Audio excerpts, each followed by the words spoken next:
আসসালামু আলাইকুম, আশা করি সবাই ভালো আছেন। তো আজকে 27 জুন 2026 রোজ শনিবার। তো দীর্ঘদিন থেকে আমাদের পেঁপের জমির ভিডিও দেওয়া হয় না, শুধু পেঁপের না, কোনো তথ্যই আপনাদের সাথে তেমন একটা শেয়ার করা হয় না। তো আজকে আপনাদেরকে একটু তথ্য শেয়ার করব যে বর্তমানে পেঁপের জমিতে কি কি খাবার দিতে হবে, আর আমি এগুলো পেঁপে কী জাতের চাষ করছি এই তথ্যগুলি শেয়ার করব। আরেকটা বিষয়, এখন কিন্তু পেঁপেতে এই আপনার হচ্ছে শুধু ডিএপি, জিপসাম, ইউরিয়া, তারপর জিঙ্ক, বোরন, এই সারগুলো কিন্তু দিতে হবে। এখন দিলে পেঁপেতে ফলন বেশি হবে এবং পেঁপে তাড়াতাড়ি বড় হবে। তো দেখেন এই গাছটা একেবারে গোড়া থেকে পেঁপে ধরছে। দেখেন কোথায় গোড়া, দেখেন গোড়া থেকে কিন্তু পেঁপে ধরছে, ছোট্ট একটা গাছ। আমাদের কিন্তু এই জমিতে 2025 সালে পেঁপে ছিল। তো পেঁপে থাকার কারণে এইবার পেঁপে রোপণ করছি, খুব একটা ভালো হয় নাই। পেঁপে এবং আদা একসঙ্গে ছিল, তো আদা উঠানোর পরে আবারও আমরা এই জমিতে পেঁপে রোপণ করে দিচ্ছি। তো বর্তমানে সবেমাত্র গাছে পেঁপে ধরতেছে। তো 3-4 দিন ধরে বৃষ্টি নাই, আজকে হুট করে একটু বৃষ্টি হলে, একটু আগেই সামান্য পরিমাণে বৃষ্টি হয়েছে। এই যে দেখতে পাচ্ছেন গাছে পেঁপে কেবল ধরতেছে। আর পুরাতন গাছও কিন্তু আছে, যে এটা পুরাতন গাছ, এই যে পুরাতন গাছ, অনেক কয়টা পুরাতন গাছ আছে। আসেন আপনাদেরকে একটু ঘুরিয়ে ঘুরিয়ে দেখাই। তো পেঁপের যে কীটনাশকের যে বিষয়গুলো, এগুলা হচ্ছে মাকড়নাশক বেশি দিতে হয়, ছত্রাকনাশকও দিতে হয়। আর খাবারের যে বিষয়টা, এটা হচ্ছে urea, DAP, magnesium, zinc, boron, এগুলো দিতে হবে, তাহলে পেঁপে এখন তাড়াতাড়ি বড় হবে। এই গাছটাতে একটু আগাম পেঁপে ধরছিল, আগাম ধরার কারণে পেঁপেগুলো বেশ সুন্দর বড় বড় সাইজের হয়েছে। কিন্তু অধিকাংশ গাছে পরে ধরার কারণে পেঁপে বড় হয়নি, সবে মাত্র পেঁপে ধরতেছে। আসলে গাছের গ্রোথ অনুযায়ী পেঁপে হয় নাই, কারণ তখন খরা ছিল, খরার কারণে পেঁপে সেট হয় নাই। তো এই যে দেখতে পাচ্ছেন। তো আমাদের এই জমিতে শুধু পেঁপে আছে, আদা নাই। গত বছর এই জমিতে আদা ছিল, এই জন্য আসলে এখানে আর আদা হবে না। আর এ পাশে একটু আদা আছে, দেখতে পাচ্ছেন, এগুলো গত বছরের আদা, এখানে আমরা ভালো হয় না, এই জন্য আমরা রেখে দিছি।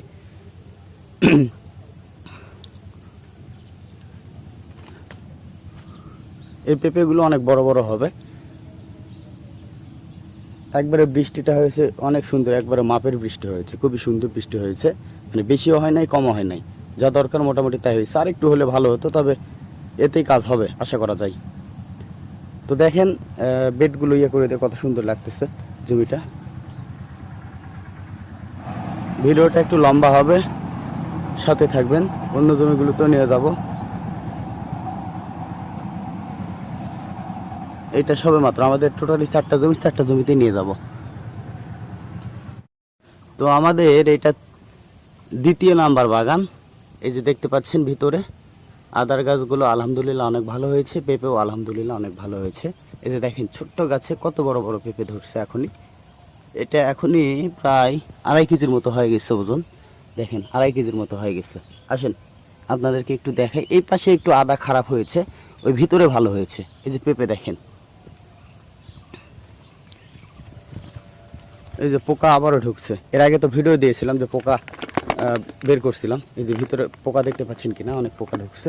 এই যে পেঁপে দেখেন, এই যে পেঁপে কত সুন্দর লাগতেছে। দেখেন একটু বৃষ্টি হলো, তো বৃষ্টি হওয়ার কারণে আসলে অনেক সুন্দর লাগতেছে। এই যে পেঁপে দেখেন, এই যে একটা গাছ আমার ভাইরাসে মারা গেল, সুন্দর পেঁপে ছিল, সবচাইতে বড় বড় পেঁপে ধরছিল এই গাছটাতে, আমার গাছটা মারা গেল ভাইরাসে আক্রান্ত হয়।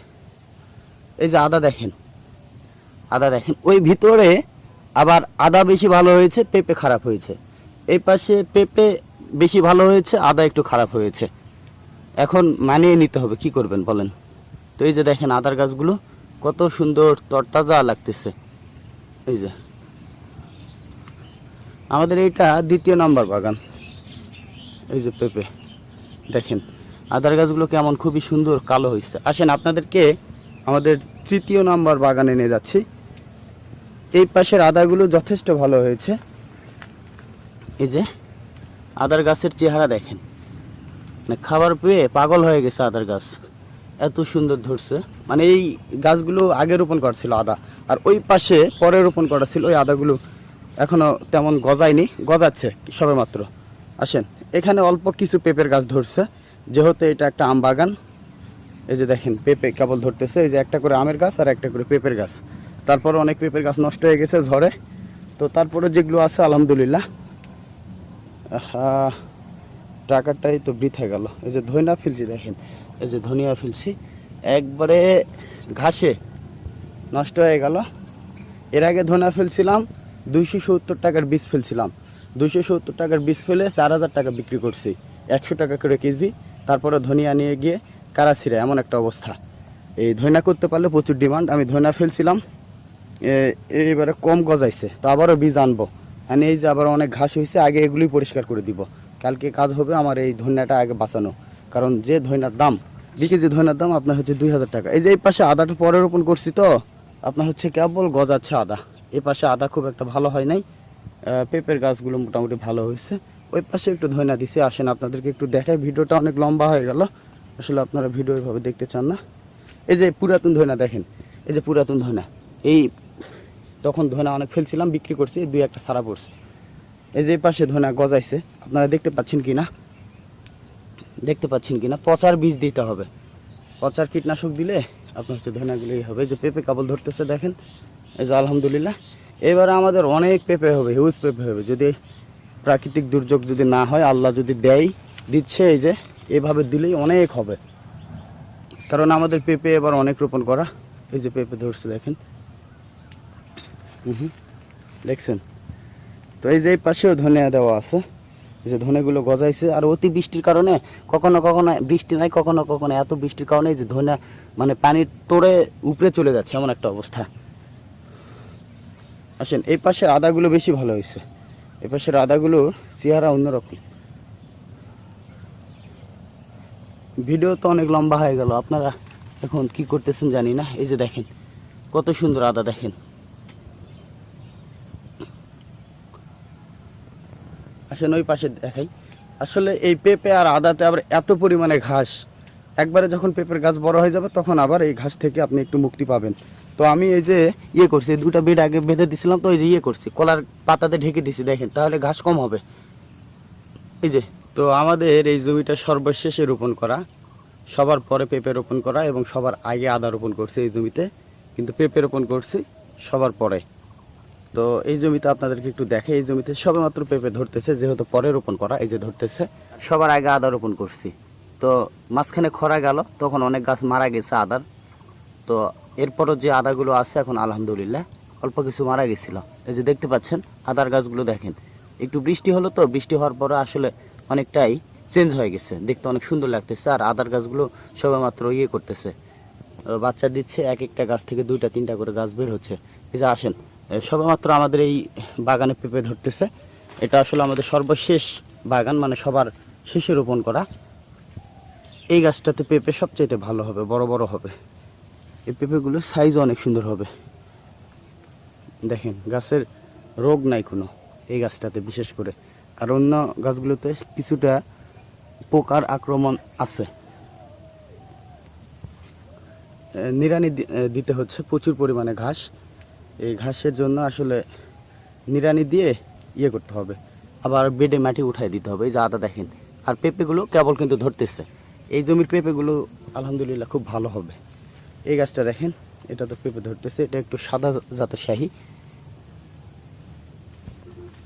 এই যে দেখেন অনেক সুন্দর। এই যে দেখেন এই গাছের আবার মাথা ভেঙে গেছে, ভেঙে যাওয়ার পরে আবার এইটা তো পেঁপে হচ্ছে। তো এই পাশে প্রচুর পরিমাণে আগাছা হয়েছে, এই আগাছাগুলো এখন পরিষ্কার করে দিয়ে আমরা বেড করে দিব। তো আমাদের এইবারে পেঁপে অনেকগুলো রোপণ করা হয়ে গেছে, পেঁপে আর আদা মিলায় প্রায় 100% মতো রোপণ করা হয়ে গেছে, অনেক রোপণ করছে এবারে। আসলে এবার পেঁপে বিক্রি করতে আমাদের খুবই সমস্যা হবে, কারণ যে পরিমাণ আমাদের পেঁপে হবে এত পরিমাণ বিক্রি করার সমস্যা হয়ে যাবে। তো তারপরেও একটু কম দামে ছাড়তে হবে, কম দামে ছাড়লে এমনিতেই অনেক টাকা সম্ভব। এই যে পেঁপে ধরছে দেখেন। তো আমাদের টোটালি 4টা জমি দেখালাম আপনাদেরকে। তো আপনাদেরকে একটা কথা বলি, আমরা কিন্তু আসলে আদা আর পেঁপে একসঙ্গে রোপণ করি। তো একই খাবার দিয়ে একই পরিচর্যা করে দেখা যায় যে আমরা 2টা ফসল পাই। পেঁপে যে পরিমাণ টাকা হয় তার থেকে বেশি আদাতে আমরা পাই, তবে ইনভেস্টটা অনেক, আমাদের প্রায় 3 লক্ষ প্লাস ইনভেস্ট হয়ে গেছে, শুধু আদার বীজই মোটামুটি 1 লক্ষ টাকার মতো রোপণ করা আছে কাছাকাছি।